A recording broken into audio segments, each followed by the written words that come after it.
Future sound, philosophy, running spring, running, running's calling.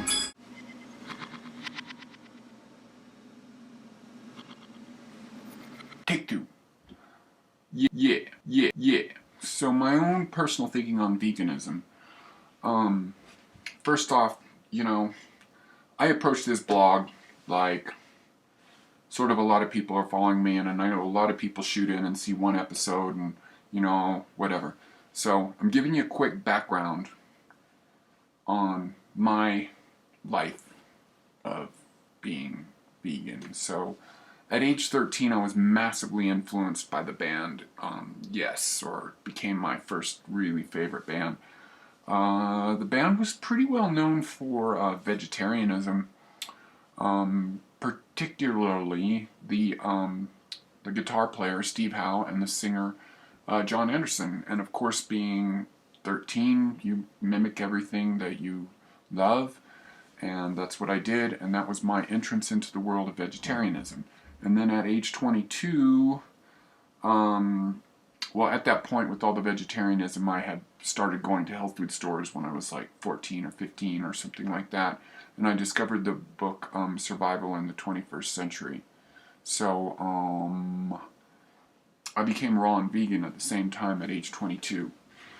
So that's the background. And then in 2010, I had the same type of influence, first only heroic person I've ever had in my adult life, Truth Calkins, who, only time in my life I've blindly followed somebody, and he convinced me to be paleo, which I was for up until I made this switch, and I went on and off, never really very comfortable with it.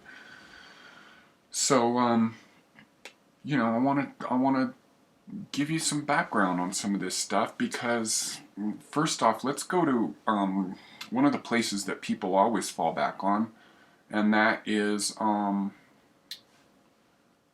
Nourishing Traditions, Weston A. Price. Doing research proceeds from the knowledge, or proceeds from the thinking that everything is known.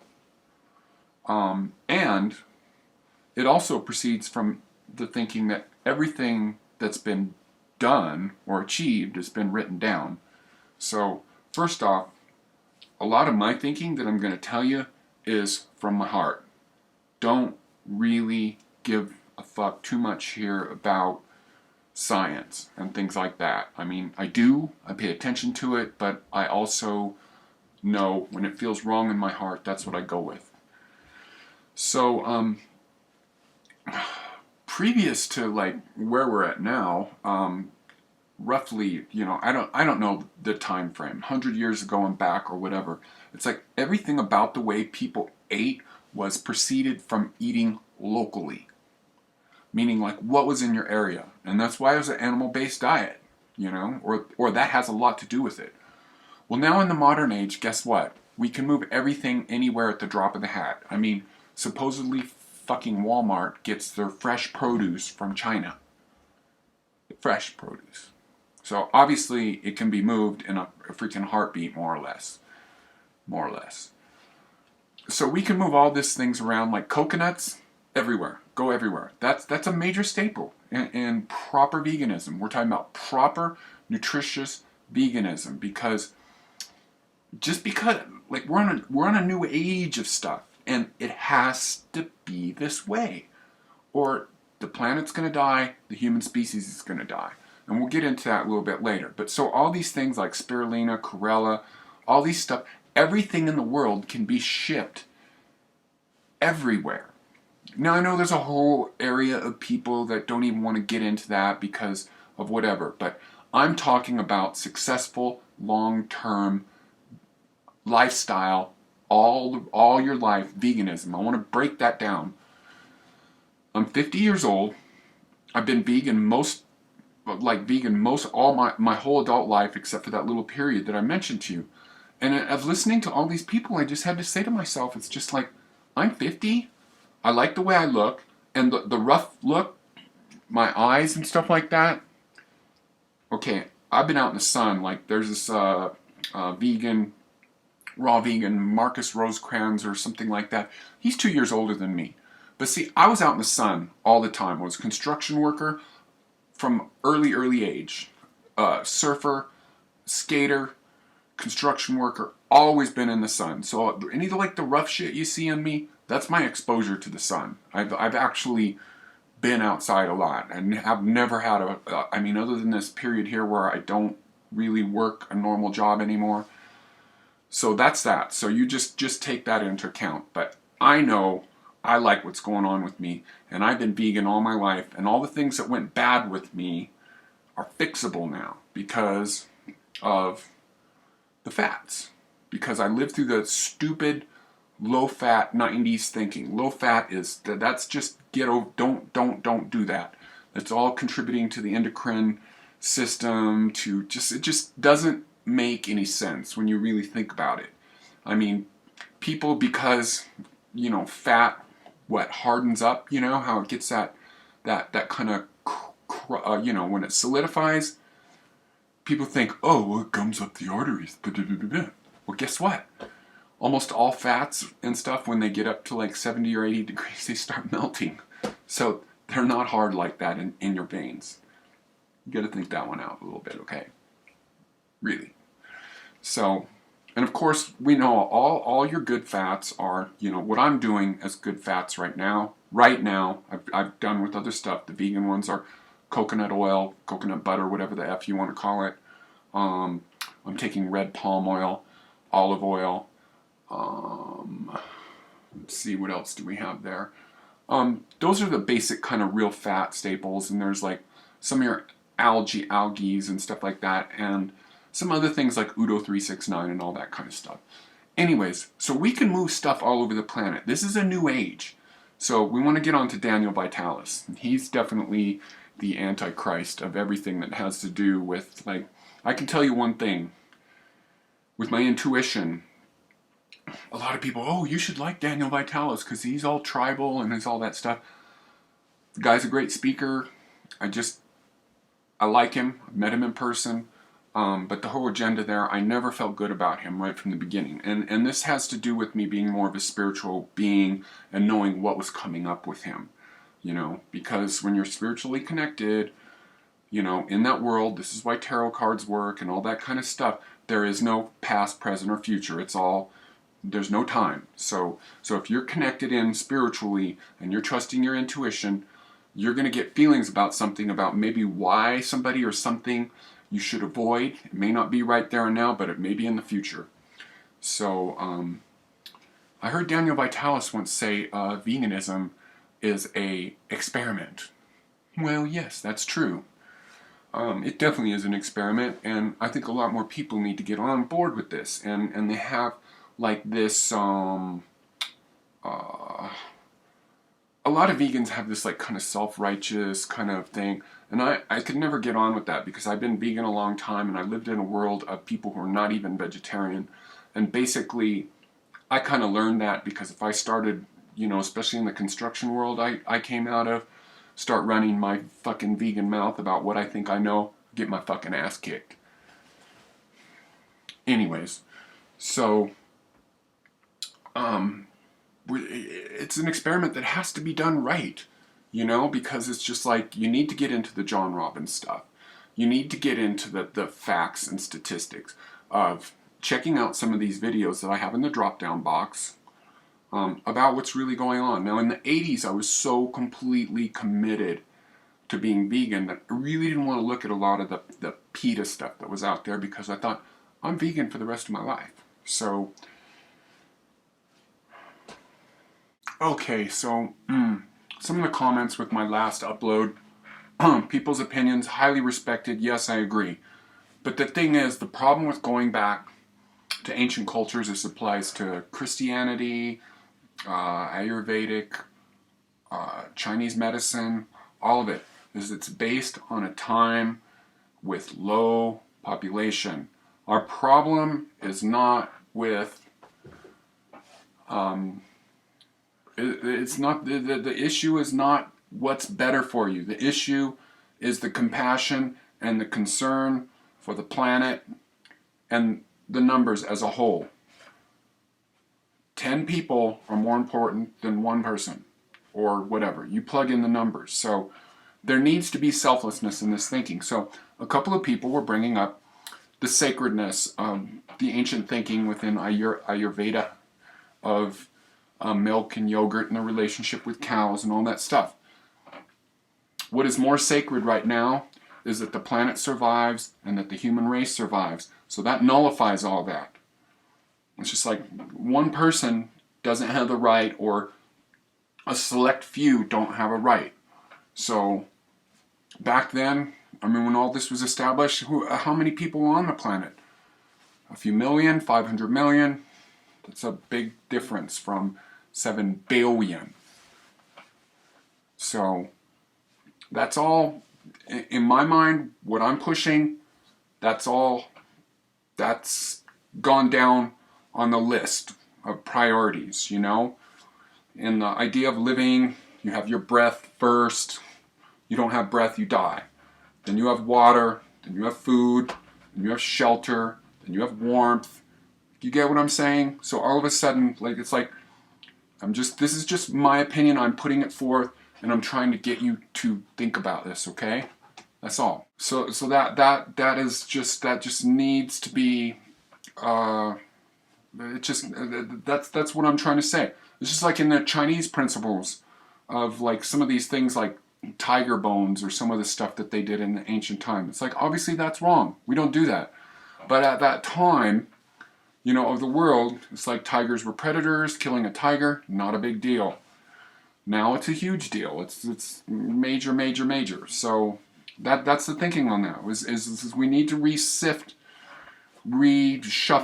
what the priorities are and where we stand right now. It's like a lot of stuff that I'm talking about. This was being talked about in 1986, 87, 88. Nothing was done. Rainforest, human extinction. Terence McKenna's been talking about this for a long time. And it's 25 years later. So we're in worse shape. People seemed to me like they were more concerned back then. And there was just this whole like,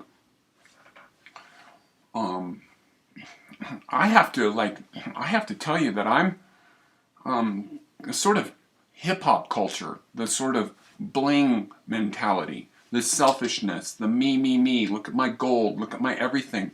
That really messed everything up. You know, it's becoming really kind of cool with that. So,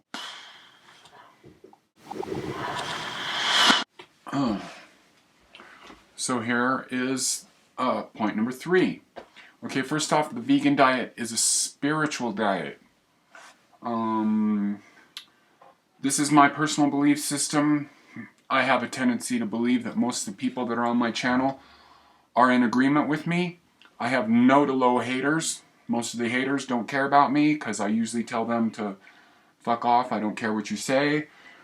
So, of course, on this channel, we are all of the spiritual thinking. And I do believe we are evolving into the whole New Age thing, the 2012 thing. A good friend of mine asked, did 2012 something happen? I don't know. Was Terence McKenna full of shit? And I'm like, what? Really?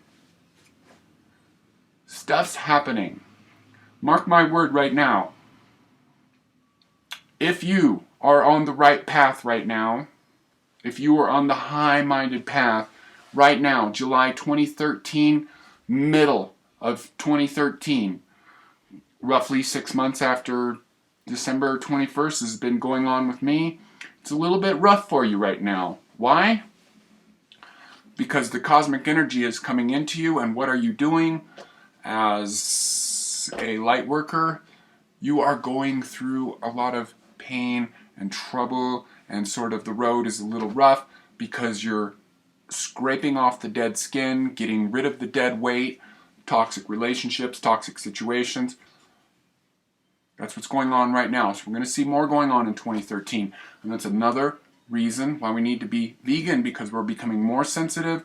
We're getting back to what we are as amazing cosmic beings, you know? Which takes us to point number 4. There are people that are worried about what's going on the planet, okay? right? About be vegan, not be vegan, be spiritual, what's going on with the politics, all this kind of stuff. And you can dig into this yourself. You know, the whole like major like you know, another video, the all the indigo children, all that kind of stuff. I'm not going to touch on that right now. We'll get into that because I intend to keep posting stuff and whatever. But look at all the deception that's revealing itself. It's like we elected Barack Obama, supposed to be the great hope, Illuminati dick sucker. Completely. And whether you believe in conspiracy, it's going on, another video, don't really care, there's a whole like inside thing, you don't need to be in a mad search on the internet trying to find out and get to the bottom of every conspiracy, blah blah blah. Something like that's going on. Who cares? Don't need to worry about it. Just know that it's going on so that you can work eternally. Get your antenna going. That's why you want to be vegan. And just start transmitting energy, because that's what we're going to do. We're going to shake this planet and turn it upside down and just be an example. We're not going to be out there being like Durian Rider running his mouth. We're going to purify from the inside. We're going to be vegan. We're going to get all that nasty energy out of us. We're going to get aware. Big thing is the emotions. That's what I was trying to say in the last one.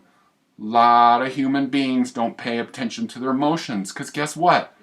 In the male-dominated whole last 5,000 years that we've been through, being an emotional and being female, not gender, female, and crying and being open and expressing your emotions, not male conquering. Male conquering phase is ending. It's all about nurturing, stuff like that now, right? Okay, so plenty more on this subject, right? Plenty more to talk about, but we're going to end this episode.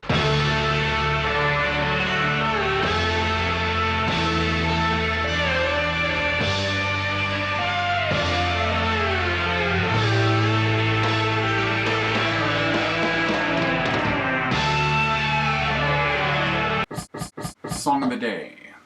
And it is a song today. So I did mention earlier that my whole entire being vegetarian, the start of it all was my love of the band Yes. And the little clip you just saw before, that's Steve Howe, guitar player from Yes in 1972. And the clip I'm going to show you, it says 1973. That's when the album came out. And the movie that this is from, Steve Howe, first superhero that I loved. Debunked. I'm more of a synthesizer player these days than I am a guitar player. Still, my original instrument was guitar. Worshipped Steve Howe, worshipped John Anderson, worshipped Yes. The band was notoriously vegetarian, was talked about in the press all the time. And in fact, when I got into Survival in the 21st Century, it was kind of a hippie book. Had a lot of like kind of hippie drawings, much like a lot of the imagery with Yes. And of course, I took right to that. And to this day, a lot of the stream of consciousness lyrics that John Anderson did within Yes, which he really started to a high degree on the album that they released, that they were touring on when this clip came from, the album Close to the Edge, really started this stream of consciousness lyric writing, which didn't literally make sense but had feeling. I really related to that. So the version I'm including here is how they played it live back then. I do have a personal preference for the studio version, but I am showing you, especially Steve Howe, because he's just a gorgeous looking male at that time. The only guy in Yes who still is vegetarian to this day. But yeah, just my whole, it's just like the fork in the road, my loving Yes. So anyways, this is from the movie Yes Songs, and there was an accompanying album called Yes Songs, which was a 3-record disc that opened up like this big with all kind of pictures. Super important to me. So Song of the Day is this clip from Yes Songs, and you get to see John Anderson and Steve Howe. Great Heroes of Mine, great song. And again, not quite as pretty as it was on the album because they couldn't do it that way. Nowadays they can do it that way. So just peace. I love you. Be vegan.